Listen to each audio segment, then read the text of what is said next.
You are listening to the Healthy Happy Mommy podcast, episode number 38. You are listening to the Healthy Happy Mommy podcast with Nikki Lee Gorovich, the faith, health, and business style podcast for Christian boss moms, so you can train from a fellow mompreneur and other experts how to run your business, raise your babies, and maintain your health, all while keeping God at the center of it all. Here's your host, organic obsessed, crazy chicken lady, and world's okayest mom, Nikki Lee Gorovich.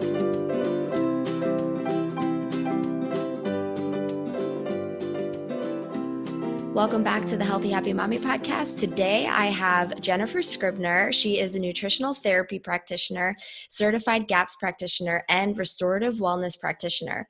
Her focus includes food choices, non-toxic home products, and mindset and stress management tools, including EFT Tapping. I'm super excited to have Jen on here with us because her methods of teaching the kids. Oh, I forgot to mention actually that she wrote a book. She's the author of the book called From Mac and Cheese to Veggies Please. And that's what we're going to actually be talking about is her book. And what I love so much about her is that she knows how to take the overwhelmed, stressed out, busy mom who has no clue how to teach her kids how to eat properly because maybe the kids are picky or maybe they just don't know what to feed them.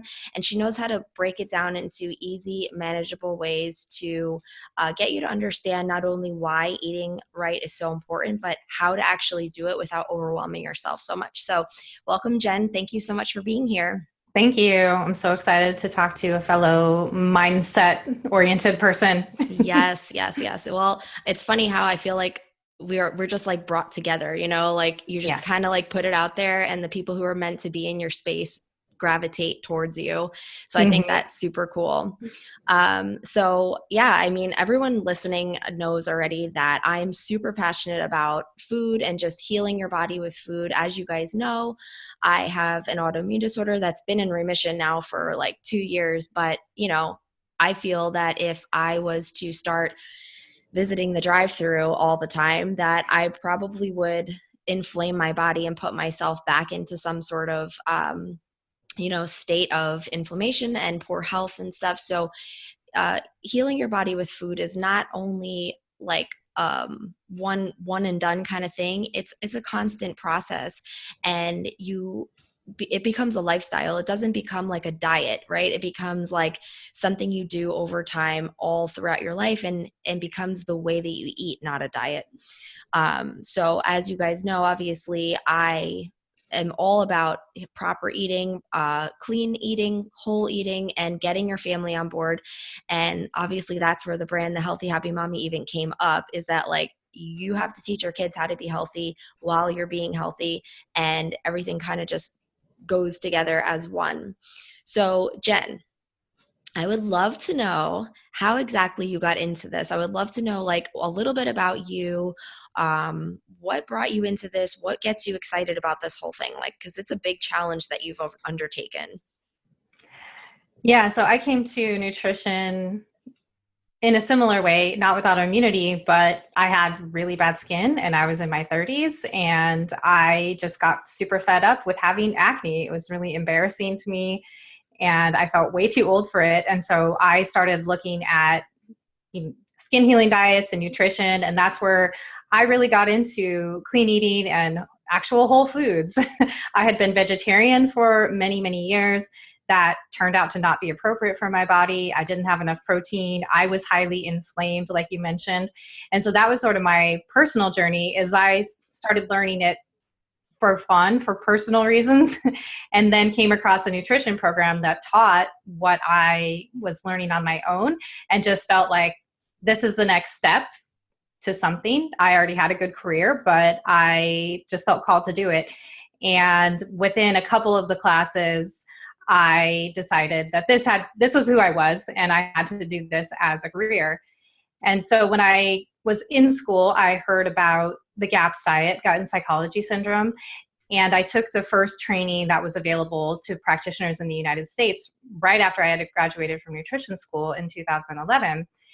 And that's what put me on the path to working with kids, working with picky eaters, working with people that have more severe digestive and other, autoimmunity, autism, those kind of issues. Because I was out there, I had a website that was professional. People started contacting me, and I'm not afraid of a challenge. So Mm-hmm. I just started bringing people into my practice and learning as I went, and learning from a lot of strong moms, and then testing that with others. That's amazing. And I know you and I were talking before we started recording that right now you're not a mom, but I said when I scrolled through your book, which is amazing, I was blown away because you speak as though you are a mom. You completely get the mom. You get the struggle that is moms who have no clue how to feed their kids, and like kids that are not feeling like eating anything that's good for them at all. And I love the fact that you're able to identify with the moms and really feel their pain and really understand like what makes the kids tick, and also what makes the moms tick, so that you guys can work together to make that happen, so that it works, for everybody and not feels like a big stressful thing. Yeah. And for me, I'm a very personal person. So when I've worked with my clients and I talk about kids, I often say we, and, to me, it's kind of in a reference to, they're all of our kids. We have to take care of them. So I feel like that a lot. Like I have a real personal connection and investment in the families that I work with. And I'm glad that came through. And so much of what I learned is really a credit to the moms that I've learned it from and with, because there are certain parents that I saw really thriving and breaking through their kids' picky eating habits. And I was looking at what they were doing and applying that with other clients, and then realized that I had, developed some good systems, and was getting questions even from other practitioners about how I was working with these really tough cases. The kids that just eat like 5 foods, those are my specialty. Yeah. That's like so common too, which is crazy, especially in America. Yeah. And the sad part about it is that, and first side note here, guys, there is absolutely no judgment on anybody that is currently in this place, because I used to be in the same place before I knew any better. And I'm sure you would agree, Jen, that, before you know better, you just do whatever you think is right, because we're all raised in a society that teaches us that these things are okay. So there's absolutely not an ounce of judgment on anyone right now. We're here to inform and uplift and empower you, so that you have the tools necessary so that you can go on and do the right thing now that you know. So I always say, once you know, you're responsible. So now, we're teaching you so that now but ultimately, you take whatever you can with it, and just go along.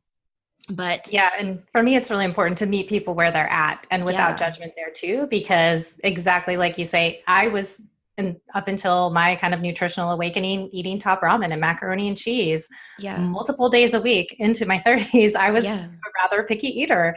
And so it's really just a matter of, meeting you where you are, taking that next step.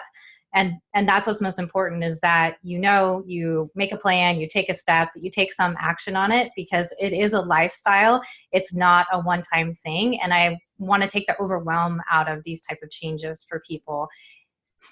absolutely. I always say that it's a journey, not a race. Like, you're not trying to get to one specific place. You never arrive any place, because there's always more things we're learning. There's always more stuff that comes out that we're like, oh wait, we thought this was healthy, now it's not. So we need to make an adjustment, So, like, I feel like you just need to let go of the control, which is hard for me, but you have to let go of like thinking that you're always going to have it perfect, because you're not. It's not going to ever be perfect. But as long as we're on the road to improvement in as many areas that we can, then step by step, we'll eventually turn around and be like, oh my gosh, I'm so much healthier than I was before, because I just been making small steps as I go. It's not like you wipe clean everything and you start fresh. Like, some people can do that, but most people, that's not sustainable, because it's not really like, it's not a lifestyle. You have to build a nice foundation in order to really stick with that. Yeah, that's been my experience as well. And it's not one upward trend of, perfection. It's Yes. 3 steps forward, 1 step back. And there's a lot of ups and downs. But when you look back, overall, you were up from where you started. And the idea of competition, I encourage people to compare yourself to yourself, because everybody's journey is unique. And we hear these wonderful healing stories, these miracle things. They're very sexy on the internet, but you've got to look at what's true for you, what you're starting with, what works for your life, and then just keep making progress compared to that. That's all that we can ask of ourselves. Exactly, because we're all different. Everybody has different lifestyle challenges. I mean, we might be able to eat exactly the same, but maybe your stress level's higher. So you're going to have more inflammation in your body, whether you eat perfectly or not. You have to manage stress too, and like different things, so it's definitely not a one size fits all cookie cutter way of living. So tell me how, like, I know how you got the idea for the book, because you said that you were working with the kids and stuff, but was it always something that you wanted to do? Like, were you always thinking, oh, I need to write a book about this? Or did it just kind of come up? Not at all. What I actually started doing a few years ago was I thought it was going to be an online course for the GAPS diet and the picky kids on the GAPS diet, because I already co-teach an online GAPS diet class where we walk people through how to do the diet. And I know that this was a sticking point. But after I spent 3 months every weekend recording those videos with my husband, he did all the editing, I was just exhausted. So even though I had written the materials, I let them sit on my computer and didn't really do anything with it. And then I came back and thought, well, maybe I should just make this an ebook, because I kind of have this workbook started. And I took another look at it and went through it with that eye. And it still just wasn't quite right. It wasn't quite there. Something just didn't click with me. And what I realized after a vacation and taking a break from thinking about everything so hard, kind of got out of my own head, all of a sudden I realized that what I had to offer wasn't specific to a diet. It was really about this picky eating piece. And that was something that was a unique contribution to the whole idea of, special diets, parenting, that kind of stuff, is that was a real stopping point for a lot of parents for trying anything that they might want to do with food change. And that's the part that I realized was what I wanted to address. So I pulled that thing out again and reworked it with that eye. And when I went back to it that way, I realized this is a legit book. This is something that a lot of people need to read. This isn't just for my little healing diet community, that this is really a much wider topic than I had originally imagined. And that kind of fell in line with just my own journey and my own kind of asking every night to be used for bigger things and to help more people. And I felt like that all just kind of converged in this idea, and that it was something that was special. Absolutely. I love that. And I totally agree, because number one, when we open ourselves up to like expand and receive more things, we always find more, like that there's more for us to do. We have this limited thinking that like completely stops us and makes us think that what we have is either not valuable or that everybody already knows it. So, another side note is that for those of you who are looking to do something important with your life, you have to remember that, Jenn might have thought, oh, everybody knows how to eat. Like, what's the big deal? And I am guilty of the same thing, because I'm like, oh, everybody knows how to take care of their bodies and, be healthy and stuff, but they really don't. There's so many people that really have no idea. So what you're doing is so important and so needed and necessary, especially in today's day and age when we have sick, obese kids more than we have healthy kids. And mainly the reason is because just people are not educated. And so you're helping to educate them, and it's really exciting. Thanks. Yeah. And speaking to that point, it's about the business and what you do. There are people that need to hear it from you. And that's what I always encourage from people. Maybe they have heard it, maybe a seed has been planted somewhere else, but there's certain things that resonate coming from certain people. And that's why it's important to do what you feel called to do. And for me, I didn't look to see if there were other books about picky eating. Once this really gelled with me, that this is what this idea was about, I purposely didn't look, because I didn't want to expose myself to feeling like a more qualified doctor had already written a book about this, or there was something else that was better than mine. I didn't want that creeping into my mind. So I just hunkered down and focused on my work and my contribution. And it wasn't until I was coming up with names for the book that I actually started looking and seeing what was out there, what was already in existence. And at that point, I was totally committed to a publisher. So Yeah. it was happening. Yeah, I'm in the same boat. When I wrote my book, I just went for it. I'm like, I don't really care what happens. I don't care if not one person reads it. I'm writing it because I feel like I should, and I'm going to do it, and we'll see what happens. And that's what I did. So, I mean, I know for sure that your book is going to change a lot of people's lives, and I'm really excited to share it and just talk about it. And obviously, we're going to link all of that stuff in the show notes. The book officially launched today. I'm so excited for you. That's amazing. Yeah. And you guys all need to go and get it after this. All right. So the first thing I'm going to ask you, which is the most important thing, is about mindset. And why is mindset so important when it comes to healthy eating and changing eating behaviors? Because as we know, without proper mindset, you really can't do anything. You cannot sustain any type of lifestyle if your mind is not right around that thing.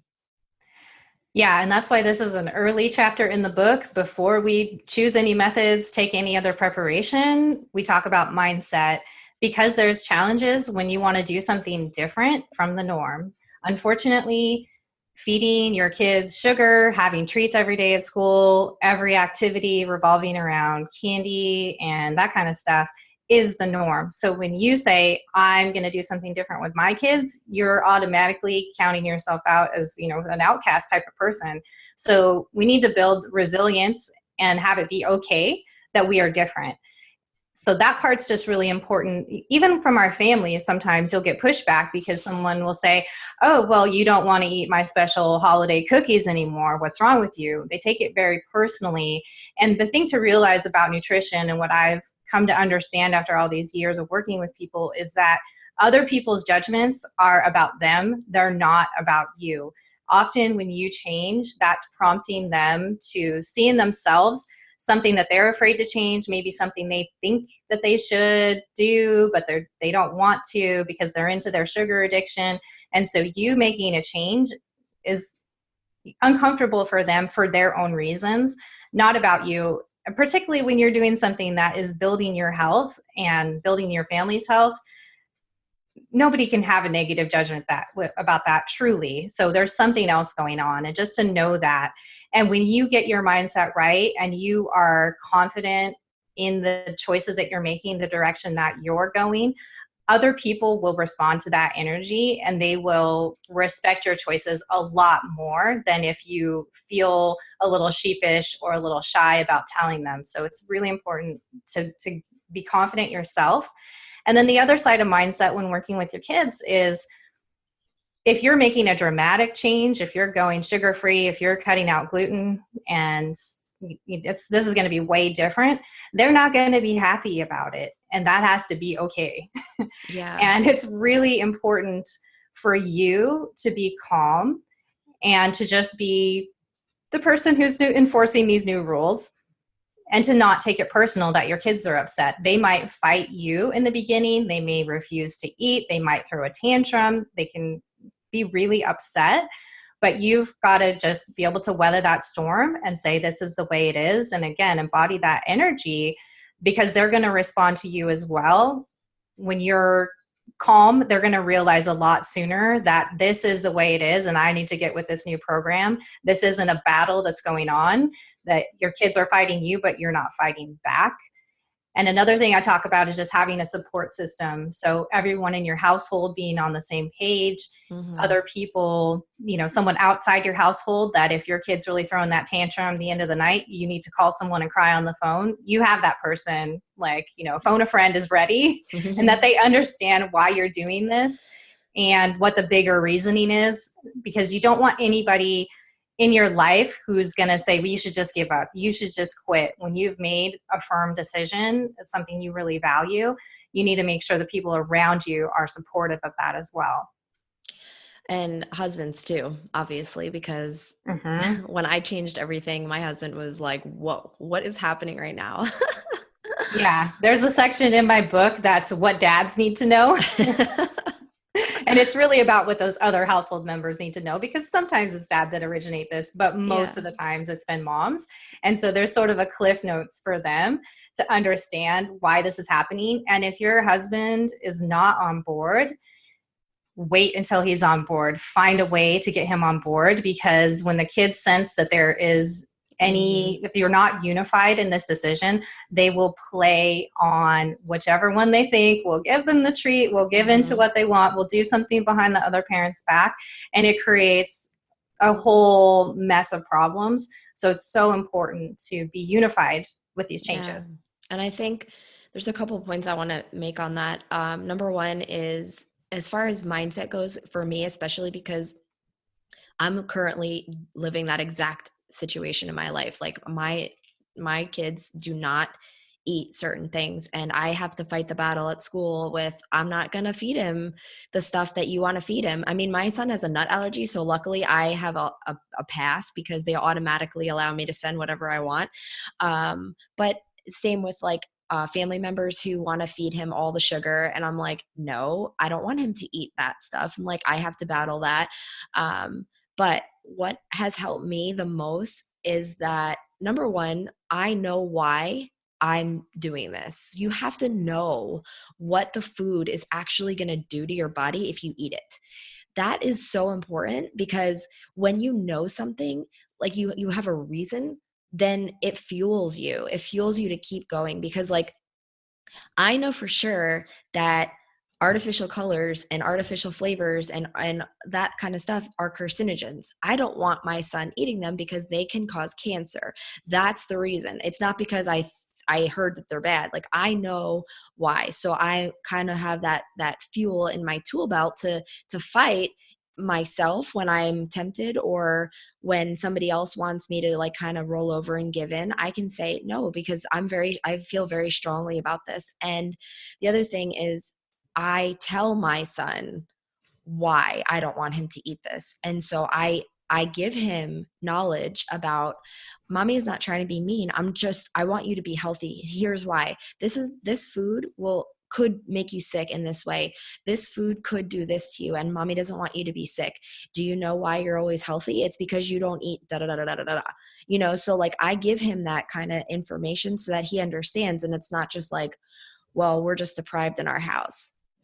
And giving them different options, baking your own food and stuff like that. Obviously, we could get into that, but letting them see that like, it's better to eat healthier because of a reason, rather than just saying, no, we're not eating this.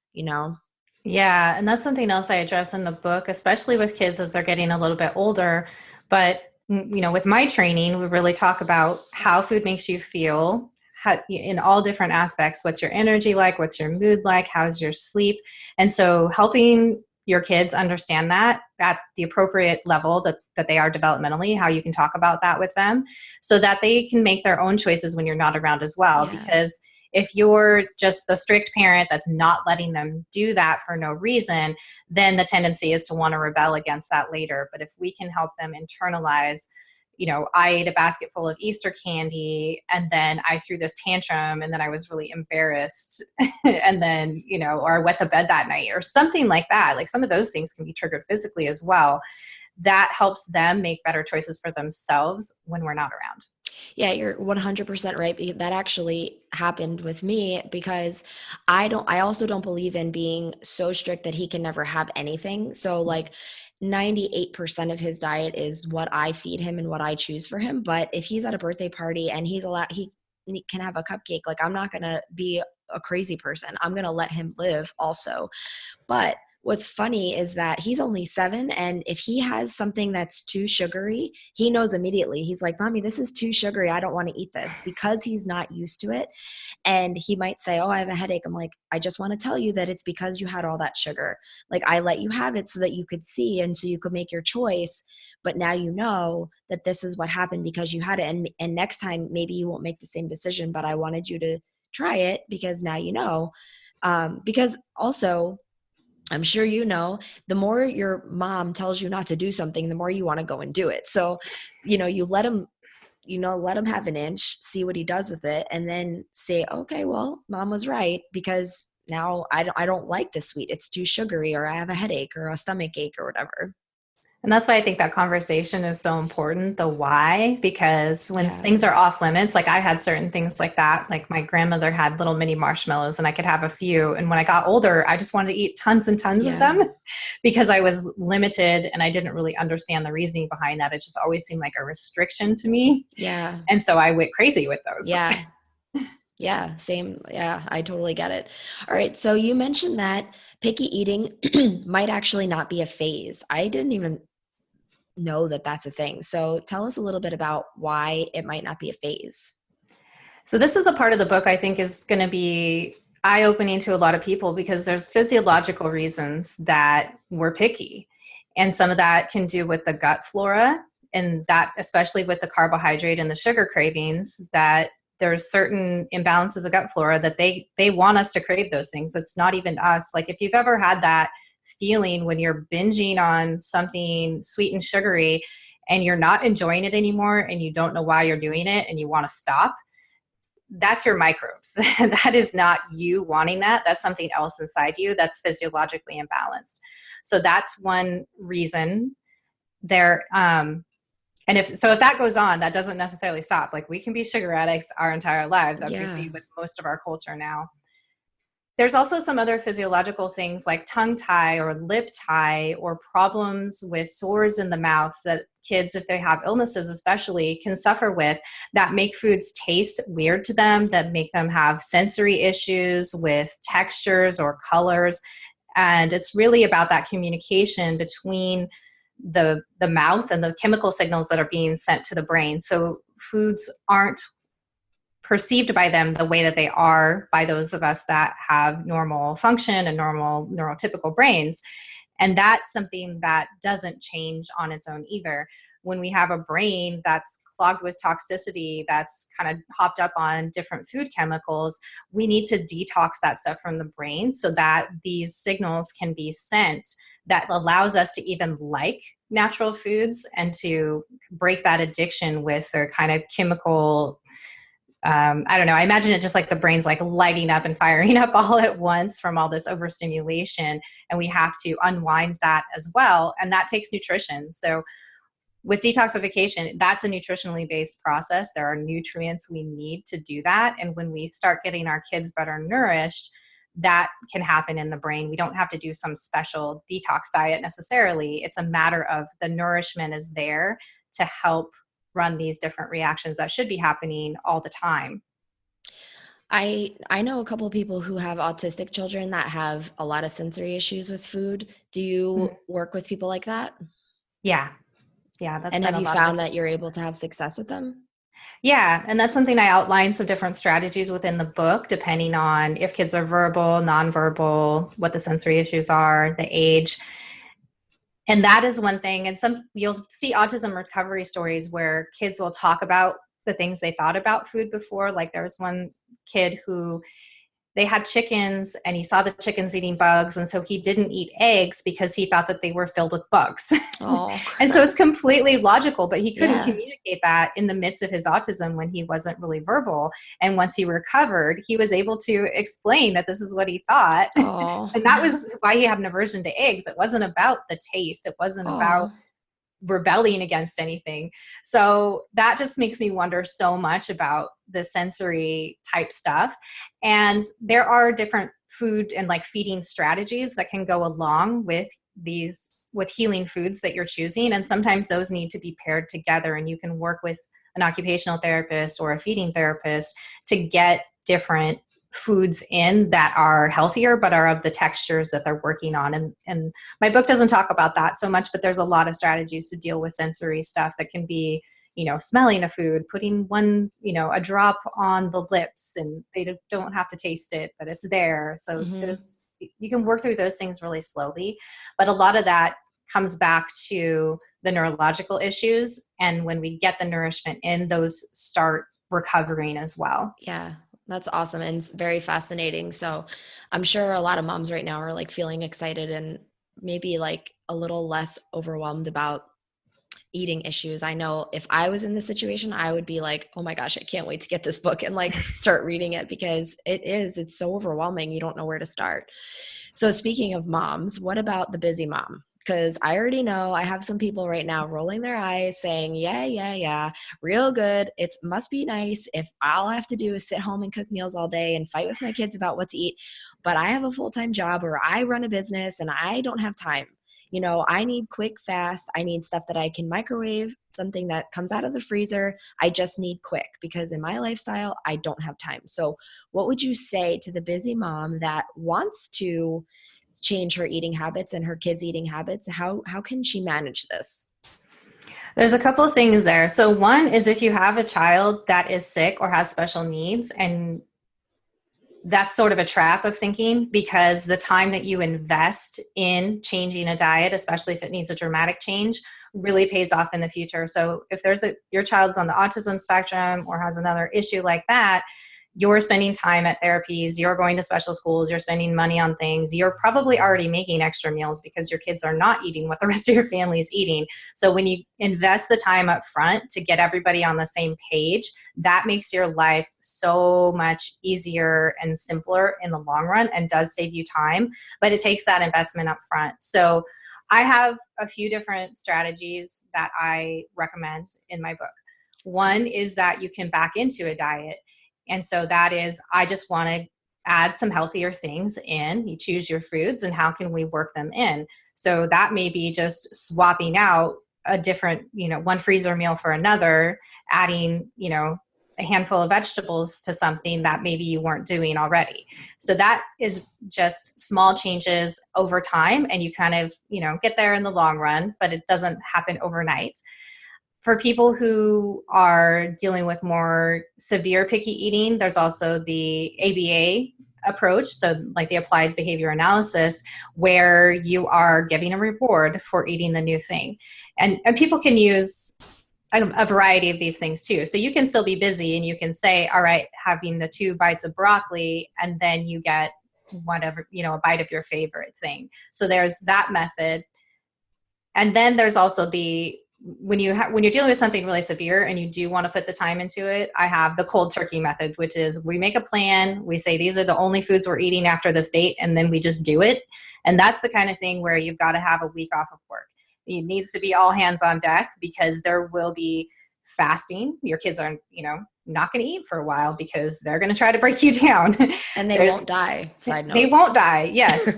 None of the children I've worked with have starved to death. They have this instinct to survive as well. And there is a point where they will realize, this is serious, and I better eat what's offered because nothing else is coming.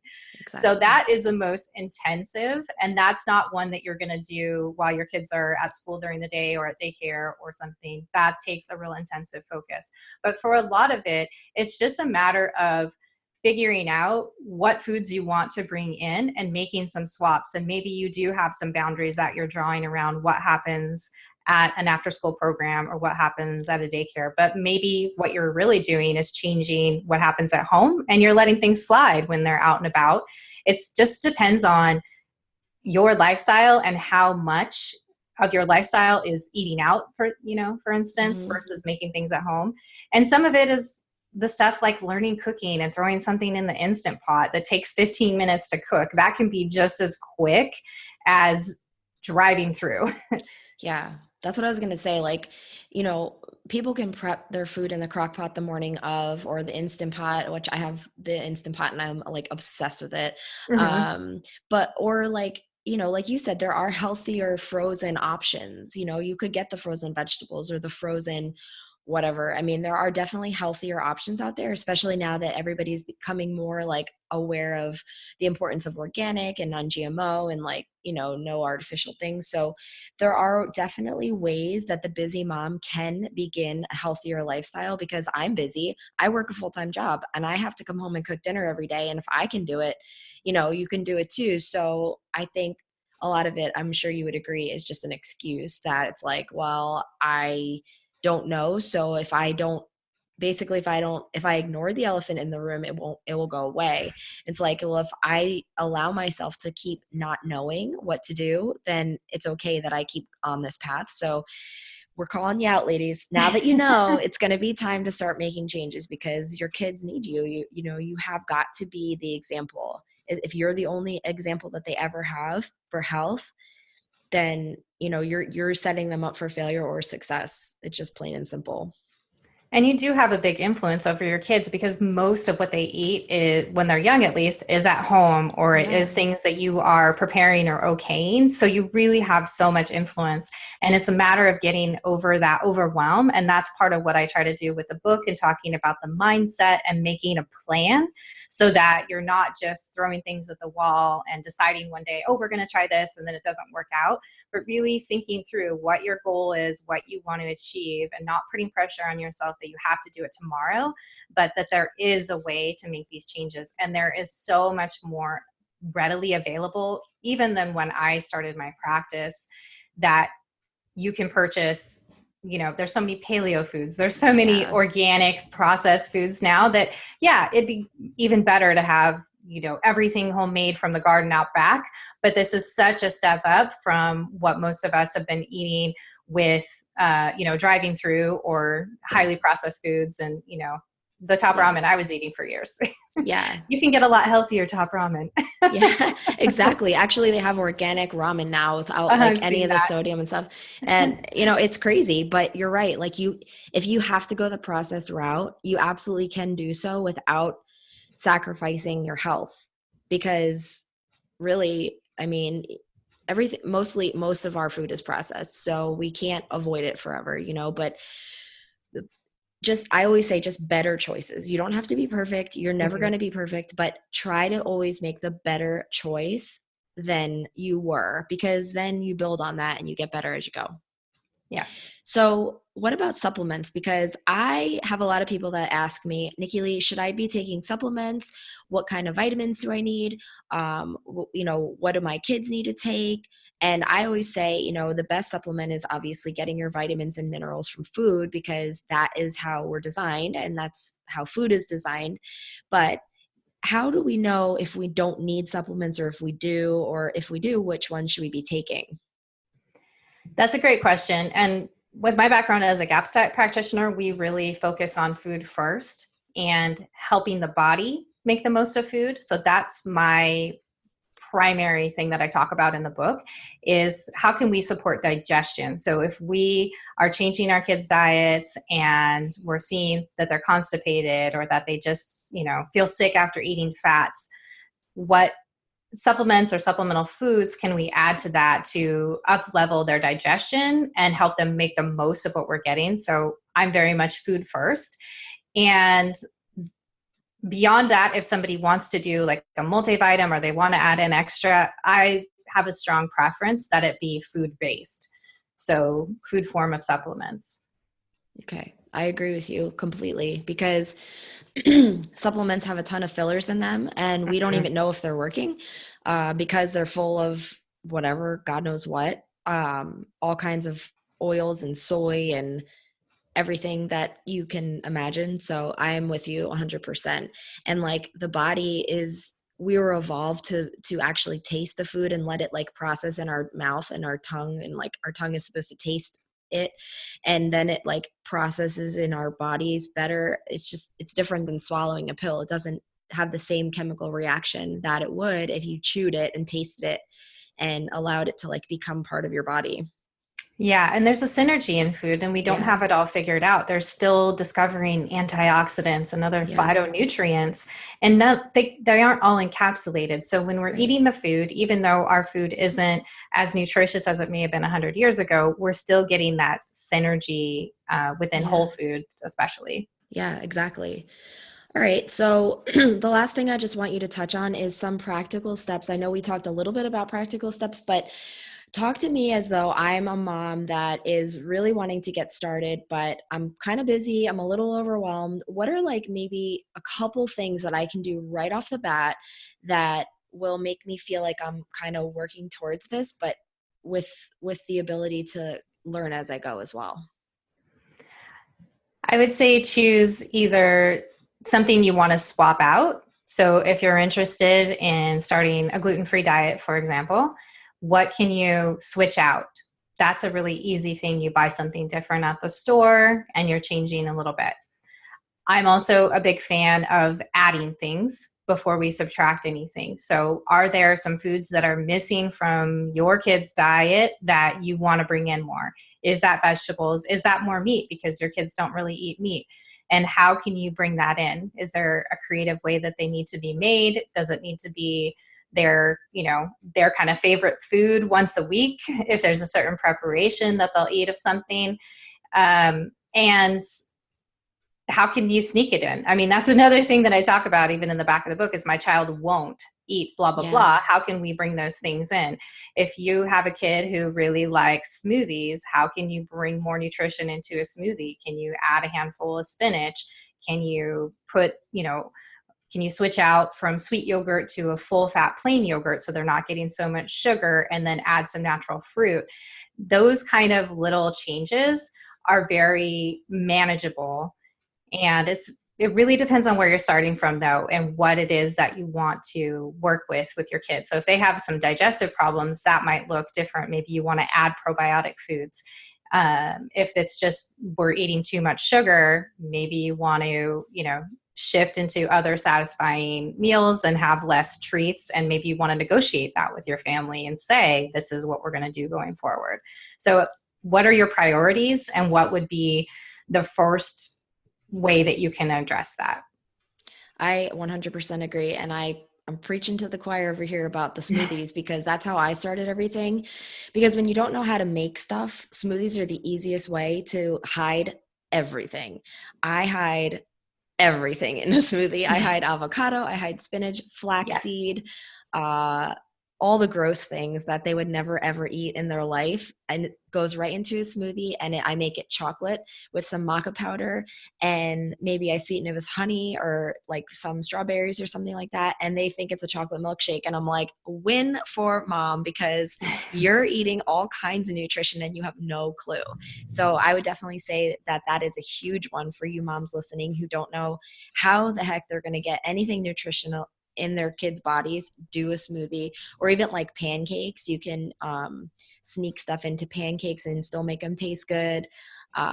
There's all kinds of ways. I think that about spaghetti sauce. There's a lot that you can work into something that's a little bit more seasoned like that you can blend in different veggies, and they're not going to have, they don't want to see the chunks. It's all just blended in there. They'll barely taste the difference because it's going to have that tomato and spice taste. Yes, exactly. And I'm a huge bone broth lover, and I know you are too. Yeah.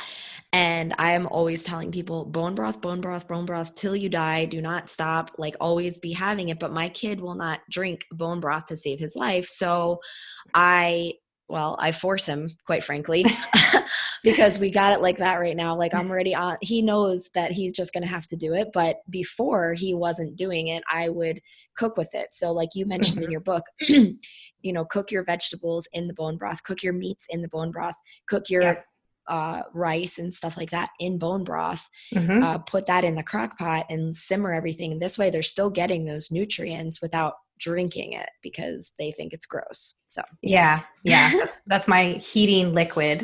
Yeah, I know. I'm obsessed with bone broth, and I tell everybody about it. They're like, I didn't realize this is so good. I'm like, I know.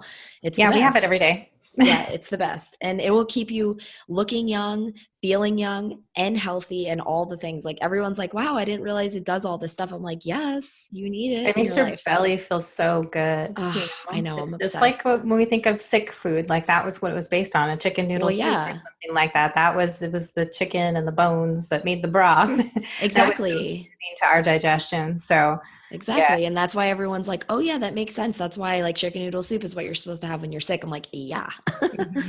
But not the one that's out of the can with all the salt in it. You need bone broth. Cool. So let everybody know where they can find you, because I already know everybody's going to be so excited to go and just follow you and get your book and all the things. Thanks. Yeah. So my website is bodywisdomnutrition.com. And if you do bodywisdomnutrition.com/book, that will take you directly to the book. But the book's also available on Amazon. It's available Kindle and hardback and paperback. So any format you like. It's called From Mac and Cheese to Veggies Please. and it's got a super cute cover too. So you'll notice it right off the bat there. And the best thing to do to keep in touch with me is to be on my newsletter list. That's where I send updates. That's where I have my blog posts and new findings. But I'm also on Facebook and Instagram really regularly too, and Body Wisdom Nutrition. Body Wisdom Nutrition. Just remember that, girls. And also I'm going to link all of these things in the show notes as well, so that you guys can just click it and go and get her book, because you need it in your life. So Jenn, thank you so much again for being here. I'm so excited. And I just thank you for everything that you're doing. I thank you for following your calling that you felt like you were given, not shying away from the stress that it causes in your life to write a book and to take this on, because I know that it's such an overwhelming thing, but you were brave and you did it. And, because of that, there's going to be so many women that are helped. So I really do appreciate everything that you've done. And I thank you so much for being here. Thank you. Thanks a lot. You're welcome. Talk to you later.